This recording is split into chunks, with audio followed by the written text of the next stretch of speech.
The Fresh Set Murders is produced by Echolocation Media, a small, queer-owned media company.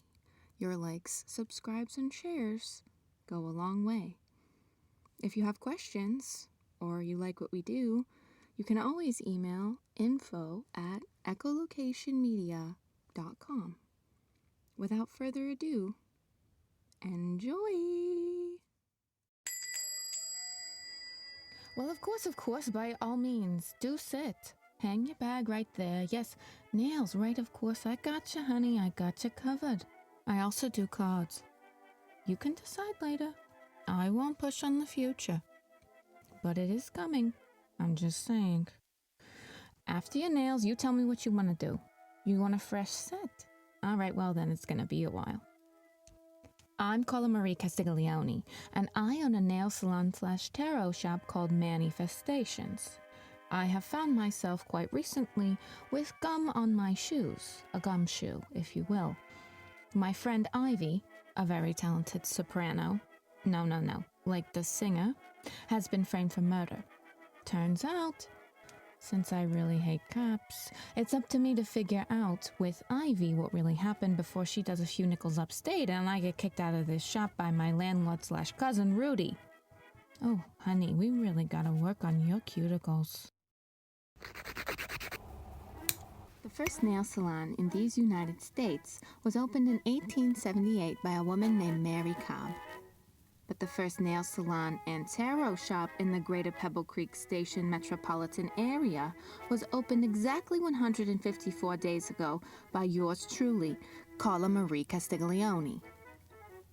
And it was on day 154 of the grand opening of Mani-Festations that A1 Ivy DeRosa called me and made the mistake of asking for an appointment for a French manicure. For the record, I tried to talk her out of it. For me, it's bad luck. And I never want my clients, let alone my best friend from childhood, who's in town singing the lead of the new off-Broadway opera called The Woman Singing in Front of You Is Probably Going to Die, which is, of course, a smash hit, to have bad luck. And I had told her, while recalling her long symmetrical nail beds, not to tempt fate. There's just something about the French manicure that feels suspicious. A true kind of luck, like all authentic things, doesn't match everything. And furthermore, what kind of statement is that? Would you want a tarot reading, for that matter, a fortune, that went with everything? That's what I thought. Specifics matter. But let me start at the beginning.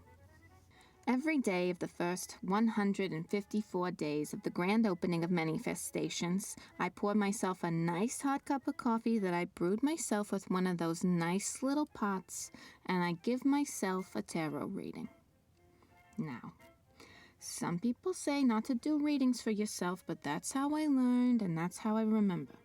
And I feel there's just something different about the intuition you feel from the cards that have told you day in and day out that you're full of shit, and also that you're a delightful beacon of hope. Because they will do that, and they will do that sometimes on the same day. That day, I did a simple 3-card spread. I just asked the cards to tell me what they want to tell me. I don't want to start questioning the motivations of my motivations. It's like after you stare at a word for too long, but spiritually, you can judge my methods all you want, but the last thing I need is for my subconscious mind to start blocking my intuition. The first card was the Queen of Wands. Now there's a lady for you. A witch, if you will. And I certainly will. She's got a black hat and everything. Every time I pull her, I know I'm going to be going into something that's interesting or be involved in something creative. And then there was the 8 of Cups. The nice gentleman on the 8 of Cups is, well, he's walking away from something because he thinks that there's maybe something better out there for him in the world, so he ditches all of his cups and he heads in the opposite direction. Not sure what I would be, walking away from, but I could think of a few things I'd like to leave in a few cups and never think about again. Like the fact that my cousin Rudy is coming to collect rent today. Rent isn't usually something you can decide to walk away from. Though I don't know a soul on earth who wouldn't like to say to their landlord that they're walking away from their rent increase because it's no longer serving them. And then, my most favorite of cards, the Wheel of Fortune. Everything happens in cycles. That's just the truth of nature. Even if you don't believe in numbers, numbers are also nature. You can argue that with your cheese grater. Everything happens in cycles, and I always like to think of the wheel as sort of all the possibilities of a cycle happening at any given time. It's the potential to start something. Maybe you don't believe me because it means something else to you. That's all right. Maybe you don't believe me because you think a Wheel of Fortune is a game show. You're right about that, too. Again, a thing can be two things. My cousin Rudy is two things. A little loud and not very smart. I mean it with all the love in my heart.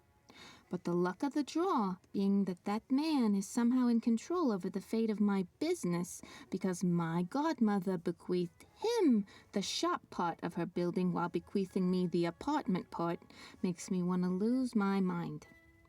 This is a guy who wears a high school letterman jacket but without the letter.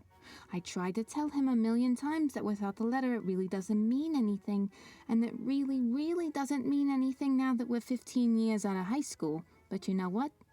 You can't rain on a man's parade more than once, and if he doesn't get wet the first time, is it really even raining?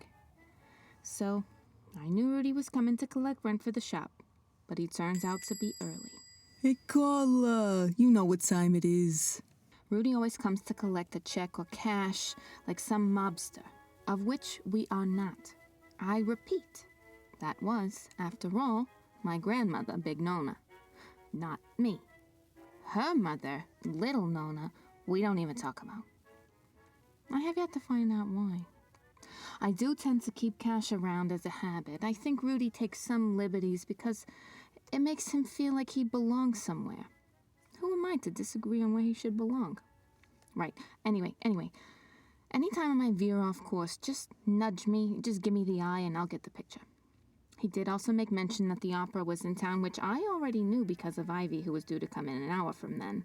Also because the theater is about 4 blocks from the shop. I had seen the truck come in the day before. One thing about Pebble Creek Station, even if it is a small-type town, is that it's smack dab in the middle of 3 other big cities, so we end up packing the theater with more than just locals. I was also hoping I might get to do some more nails, or better yet, some more readings for the people out of town. I love seeing the cards fall in different ways that they never do for me. In case you didn't know, everything is about energy, and different people have different energy.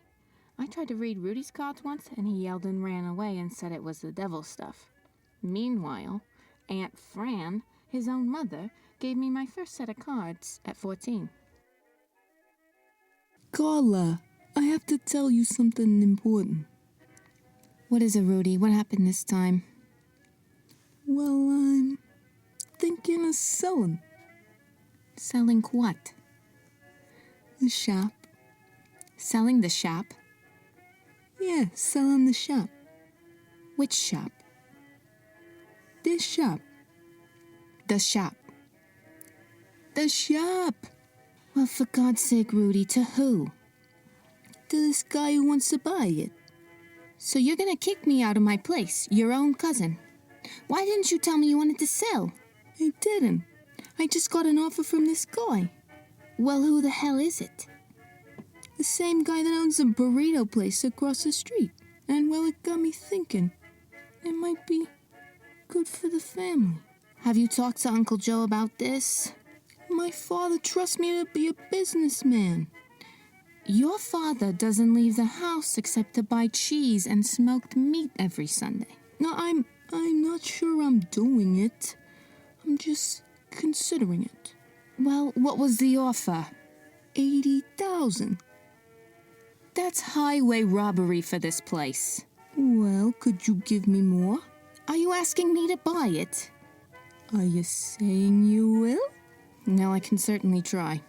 I was thinking before the end of the year. You know, give my dad a nice Christmas. The end of the year is in less than 3 months, Rudy. Right.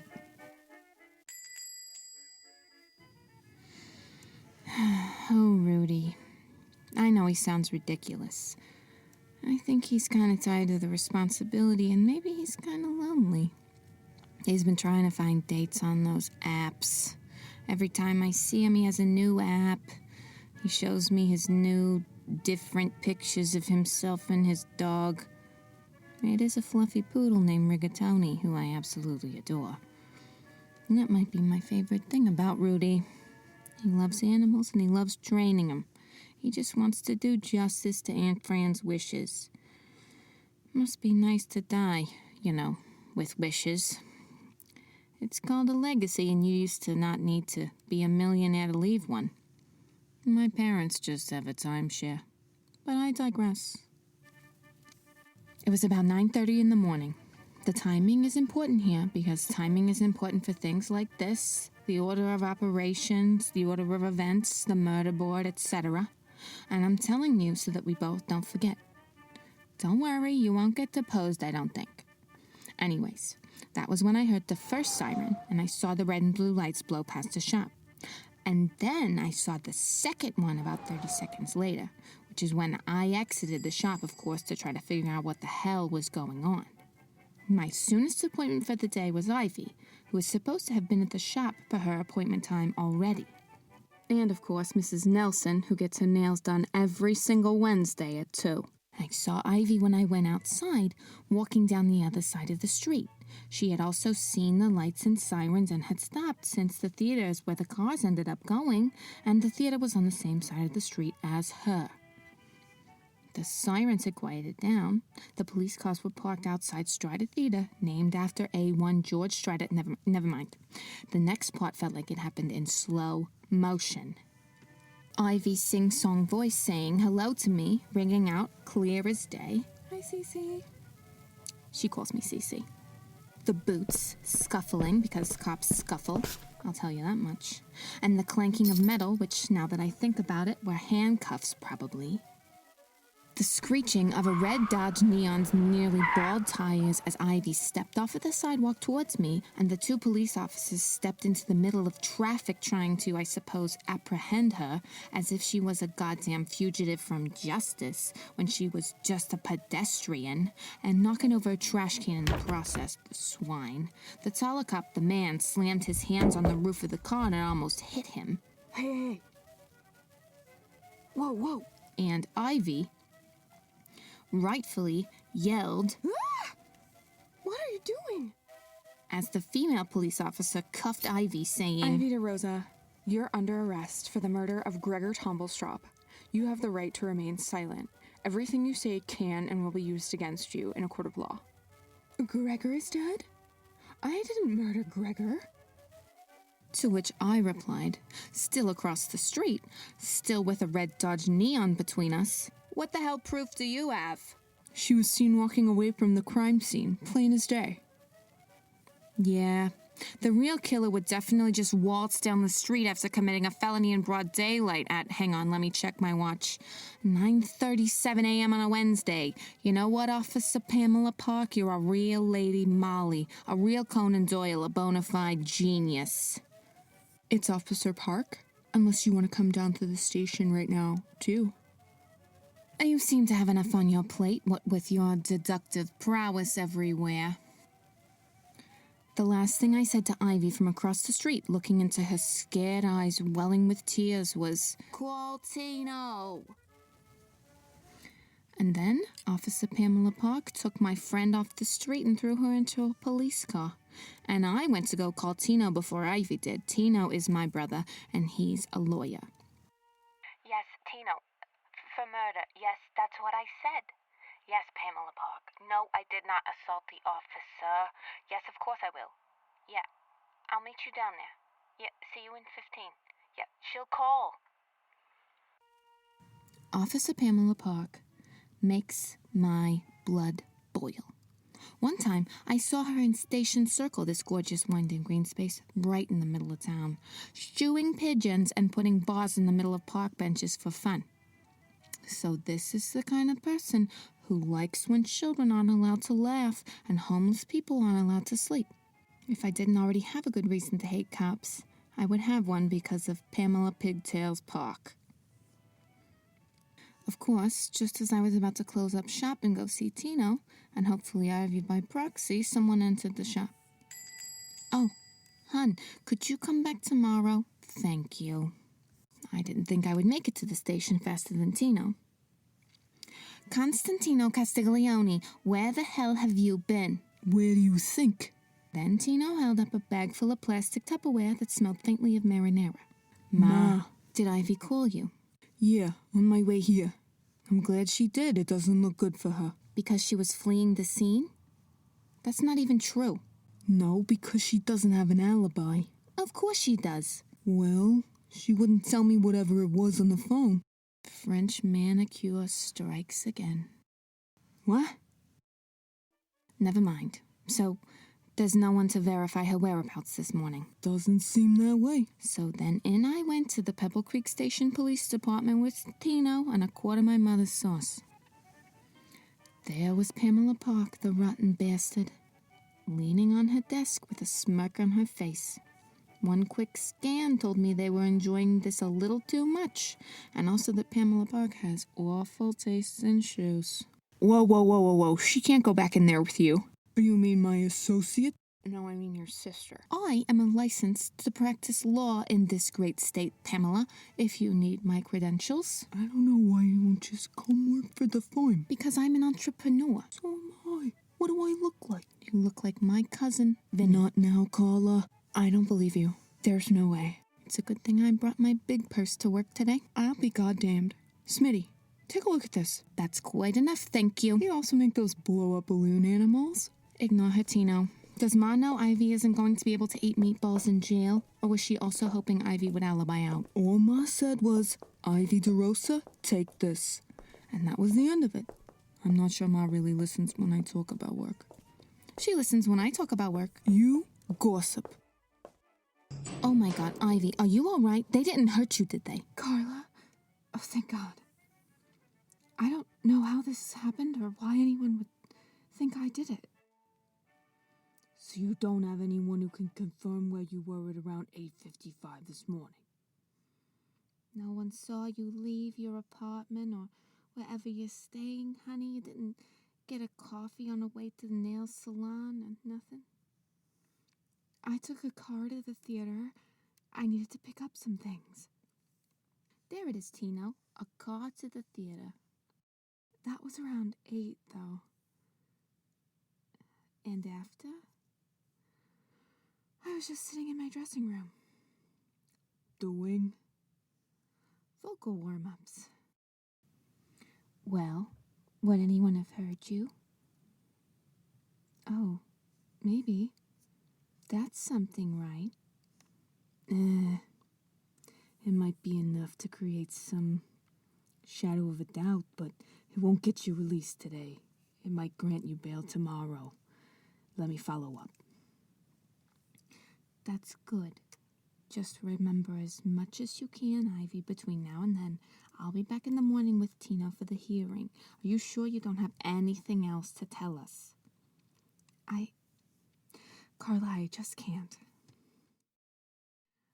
I really don't want you to have to sit overnight here, Ivy. I'll do it if I have to. Oh, Ivy, the alibi's that bad? No, it's just, I promised. A big promise. Bigger than the time we made that pact about not going to homecoming with the baseball shortstop who asked us both and didn't think we would find out? Much. Sheesh. Well, Tino, I know my friend. It's time to go. I came to find out Ivy had a court date in the morning that would determine whether she would be held without bail. Tino had the nerve to say to me after we left, "Murder is murder, Carla. Even if you didn't commit it, and the justice systems of the world seek only to suppress and deny the oppressed." That was something I could fight all day with my brother about. But her lack of alibi was strange even to me. And I remembered Ivy's hands, sitting there, shaking a little. Perfectly long nail beds, and the detritus of a French manicure. I had a bad feeling. And that's when Tino said, I got a bad feeling. I don't like it, Tino. Something isn't right. She should have an alibi. Why was she there that early? You're not supposed to think she's guilty of all things, Tino. I'm just trying to be realistic. And assume that our Ivy is a cold-hearted killer? Hey, crimes of passion happen. Maybe she was jealous of him, having an affair or something. Seems a little early for that assumption, don't you think? She just seemed a little scared. You going to Mars? I fear that additional crimes would be committed if I didn't. You never lied. At least I don't think so. I'll be right there. I'm going back to the shop to get parsley. I know what you're thinking. Why am I growing parsley in my shop? And there are two answers to that. The first is that I have a very nice south-facing window, and parsley is full of antioxidants and antimicrobials, so you should eat it when you're sick. I mean it. Put a gob of it on your pasta. And the other is that parsley is the name of my pet pigeon. That's the advantage of owning your own business and not being a lawyer. You can have a pet pigeon where you work. Everyone should have a pet pigeon for reasons I won't explain, because I can see on your face that I'm giving a heck of a lot of advice for a person that you just met. And my mother used to say I had a strong personality. So anyway, I found parsley with a broken wing in Station Park one day. And I didn't trust the people who let their cats outside not to make mincemeat out of him, or Pamela Park not to shoo him into oblivion, so I took him with me.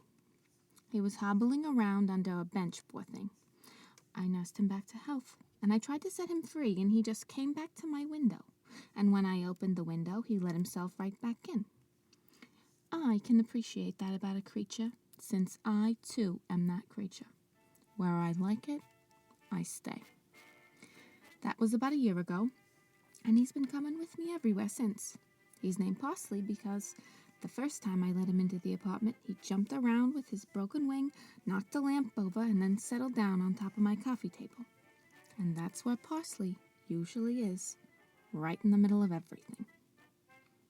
My shop is organized much like the popular mullet haircut. Business in the front, party in the back.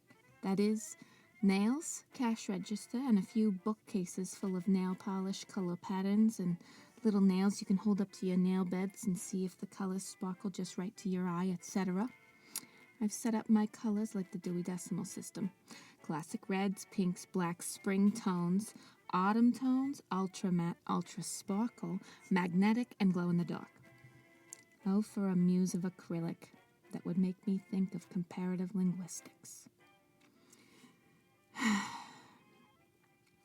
I'm getting away from myself. So, the party's in the back. Tarot reading is a more private experience.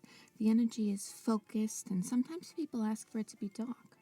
There's no carpets in the front where I do nails, but I like to have a plush feeling when customers walk behind the folding screen. There's a large mantle back there, and the fireplace works in the winter, which I'm grateful for because there's a draft. Parsley sits at the top of the mantle while I work, so he doesn't bother people getting their nails done, and I will say having a bird in the room is just good tarot business. He flew to my shoulder when he saw me, landing where I had tapped my hand, and over to my parents' house we went. When you step through the threshold of my parents' house, you are greeted by a moderate amount of statues, fresh and wax fruit, and a seafoam green. It always smells like cooking garlic or boiling water. Yes, boiling water has a smell. I can't explain it. It's also important to remember that my family does love each other. So when I elaborate about the yelling and the gesticulating wildly, please know it's just our way. Therapists say that emotions need to be expressed, which is exactly what my father was doing when I got there. Tino, what do you mean you didn't get Ivy out of jail? She's in prison. What kind of lawyer are you? Pop, settle down. It means he's a good one. This brother of yours, he's trying to tell me you can't get Ivy out of jail. She's not a murderer. And you're not a lawyer, Pop. Calm down. Here, Ma. I brought bread and the rest of the basil from the shop windowsill. Carla, did you bring her my food? Thank God you're here. What happened? I'm trying to tell you, she has a hearing tomorrow. We'll see if she's granted bail, and if we can, we'll bail her out. Carla, she can't go to jail for murder. You think I don't know that, Ma? Who did they say she murdered? Oh, her co-star. Some tenor. Greg, Tumbleweed? Gregor Tumblestrop is dead? Going out on a limb here, I think Ma knew him. That man was a gift to opera and a cure for perimenopause. Oh, I need to pray over this. Saint Anthony, find my sanity. Very evocative, Ma. Carla, I think we got really lucky today. You're too close to this. That makes me even better suited for it. Oh, and you're somehow, what, further away? You're past the bar, but you're not a lawyer. And you have a terrible relationship with the police. As should we all, Tino. As should we all. I know how you feel about that. And this is why you shouldn't be doing nails, Carla. You could be doing things like get your best friend out of jail. Again, I really wouldn't advise that. Don't start again about my business, Ma. I love my business. I don't want to be a lawyer, but that doesn't mean I can't help. Sergio, you hear this? This is what I said about the business. Talk to her. I looked at the books, Loretta. She's making money. I can't tell her not to. And did you know Rudy was trying to sell the shop? Oh, he didn't come to you with that, did he? I gotta call Joe tonight and talk some sense into him. Yeah, well, he wants me to give him 100 G's, so. Now, if you were a lawyer... Ma, stop pressuring her. She's an entrepreneur. Rita, you're back from school. Why didn't anybody tell me? I was gonna come get a mani tomorrow, and honestly, I need a reading about this guy I'm seeing. Rita, you've had 13 boyfriends since you left for medical school. 2 years ago. I don't know why you distract yourself with all these men. Well, Ma, I want to find a love like you and Pop, and I want to be the head of anesthesiology at PCS General. Is that so wrong? Yeah, Ma, is that so wrong? Why can't we tell people they can have it all, especially femme-coded individuals? Why are we limiting them? That's Louisa. She's a senior in high school, the youngest of us, the most ambitious, and she's my favorite because she questions everything. Louisa, don't start with me. You walk down the stairs from your room and you're starting with me. I can't believe I'll never get to see Gregor Tumblestrop. I need to lie down. Who? Mom's favorite singer died. Ivy might have killed him. Tino. Focus. What are we gonna do about Ivy? And what am I supposed to do, Tino? Just sit on my ass? Do what you do best, Carla. Don't you dare say it. Gossip. Tino, that's so reductive. And Carla did better than you on the LSAT anyways. No sisters ganging up on me. I'm the one doing the right thing here. Pop, help me out. I'm gonna call Mr. and Mrs. DeRosa, see if they need anything. Do whatever you have to do to help Ivy. Someone should really go check on Ma. I think she might have been a very serious fan of the guy who died. Tino, drain this pasta. It's done. And don't forget to save some water. You always forget. Hey, Ma. Yes, we should be helping and not hurting each other. So, Tino, stop being a testone and apologize to Carla. No, it's all right, Louisa. Every testone's rockhead hits a nail sometimes. Hey, I'm not a testone. Actually, Tino, you are a genius. See? Wait, why?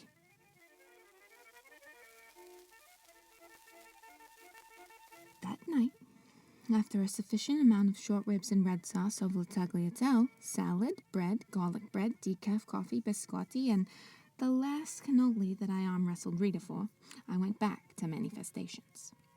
I have this chalkboard that I like to write puns on and put outside. I erased the words that were currently on it, and I quote, "Only you can solve your problems in the future, but I can cure your nails today." And I decided to take Tino seriously for once. Tomorrow, everyone who passed by my shop, on their way to work or otherwise, would read the words, "Free manicures and tarot readings for opera cast and crew." I have always been of the opinion that the wheel of fortune turns in favor of those who take action. So, if I couldn't get myself involved in Ivy's case, maybe I could get Ivy's case involved with me. Oh, listen to me going on and here your nails are dry. You want to come back next week? A new fill? A polish change? Your choice. You take care, hon. And remember, the future is as changeable as your nails.